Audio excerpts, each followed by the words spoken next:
Hi, I am Sam VanFleet of VanFleet Mustangs. I am a Riding Warehouse sponsored rider. I am at Sweetbo Horses right now, and this is my Mustang Lynx, and I'm just going to do some liberty and tricks with him right now. He's my Mustang from my last Youth Extreme Mustang Makeover in 2016, so I've had him for about 4 years now. He's my absolute favorite Mustang to train, which is part of the reason why he's the only Mustang I've kept so far. Even though I start colts and work with wild Mustangs, I like to try to keep everything liberty based, even at the start. Lynx is at a more advanced stage of working at liberty, but it's really helped me strengthen my connection and communication with him, so it's kind of cool to see how he advances through it. So we're working on a couple different tricks now, and I'm trying to teach him to hold the bow longer, and that just comes from me accepting little at the start and then starting to raise my expectation over time. And now we're working on some liberty circles. So my inside whip is to touch his ribs to get a bend or push him out more. And the whip in my right hand currently is to drive him forward and help keep him motivated. So then that is called a reverse switch, the way that I change directions there.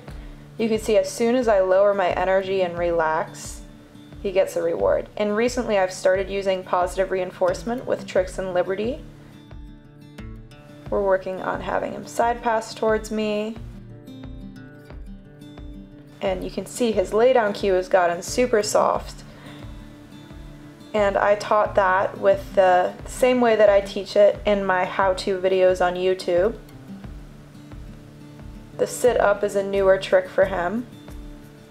And he's not super balanced, so I don't ask for too much out of him doing it. But really, with tricks in liberty, you just have to accept just a little bit at the start and then slowly increase what you're asking for over time. And Lynx has been really fun to play with because he's a super forgiving and understanding horse. We began working on having our feet and striding match up, so as soon as I go into the canter with my strides, he'll pick it up as well.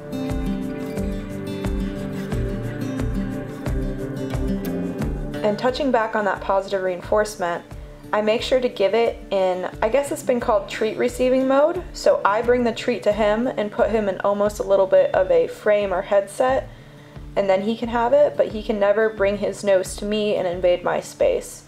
So I'm pretty careful about how I use it. And right here, he's kind of lagging with his hind end a lot, so I'm going to tap the hip more, get that over. And I finished with tapping the hip to get that last step, and then I backed him up because he went a little bit crooked, and I want to make sure I'm really focusing on straightness and correctness. So again, I asked for the laydown, and you can see that my tapping has pauses in between. So I do little mini micro releases just to reward him for even when he's just trying to lay down. And now we're working on going flat, but he really wants to roll because he worked all day. So I'm going to try to prevent that because I do want him to think of it as a trick and not so much he can just lay down and roll.